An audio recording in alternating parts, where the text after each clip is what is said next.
বেনজির আহমেদ এবং তার পরিবারবর্গ। মতিউর রহমানের তো দ্রুতগতিতে এগিয়ে চলছে, কারণ ওনার ট্রাভেল ব্যান করা হয়েছে। ওনার স্ত্রী, ওনার ছেলে, ওনার স্ত্রী আবার ট্রাভেল ব্যান খারিজের আবেদন করেছে মেট্রো সেশন জাজে। সেটা আগামী 27শে জুলাই শুনানির জন্য দিন ধার্য আছে। আবার তার সম্পদ জব্দ করেছে, কাজেই দ্রুতগতিতে চলছে। যেটা হলো অর্থ পাচার এবং আপনার জ্ঞাত আইন বহির্ভূত সম্পদ। না, শেষ দিকে চলে আসছে।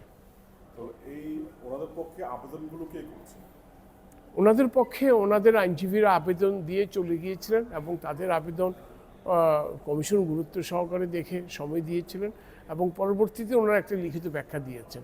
সেই লিখিত ব্যাখ্যাও দুর্নীতি দমন কমিশন অনুসন্ধানকারী দল খতিয়ে দেখবে, যাতে উনি কোনো ক্রমে প্রেজুডিস না হন। ওনার বক্তব্যটাও আমলে নেওয়া হবে। আর রাজস্ব বিভাগের এই যে এইগুলো কি এটার অনুসন্ধান কি শেষ হবে? হ্যাঁ, দেখুন, রাজস্ব বিভাগের কর কমিশনার মতিউর রহমানের তো অলরেডি দ্রুতগতিতে অনুসন্ধান চলছে। আবু ফয়সালেরটা অনেক আগের অনুসন্ধান ছিল, 22 সালের, সেটাও মোটামুটি মাঝ পর্যায়ে পেরিয়ে আসছে। উপকর কমিশনার রাজশাহীর মহিদুল ইসলাম, তার বিচার এখন বিচারাধীন বিষয় রাজশাহী স্পেশাল জাজ আদালতে। সব কিছু মিলে মোটামুটি ভালোভাবে এগিয়ে চলছে। এরপরে অচিরেই সব কিছু আপনারা জানতে পারবেন। দুদক সম্পর্কে যেটা বলা হয় যে দুদক সেভাবে ভূমিকা রাখতে পারছে না, না, আমার তো মনে হয় এই ধারণাটা ঠিক না। যারা সাধারণ মানুষের উপর আমরা ছেড়ে দিলাম, আপনারা দেখুন, বিচার করুন কিভাবে অল্প সংখ্যক লজিস্টিক সাপোর্ট নিয়ে দুদক কাজ করে এগিয়ে যাচ্ছে। Rate of conviction 70%, money laundering 100%, এবং গত 2 মাসের মধ্যে কতগুলি চাঞ্চল্যকর অনুসন্ধান কার্য করছে এবং আদালতের কাছে বারবার শরণাপন্ন হচ্ছে। এগুলি কিন্তু কাজের গতির একটি অংশ।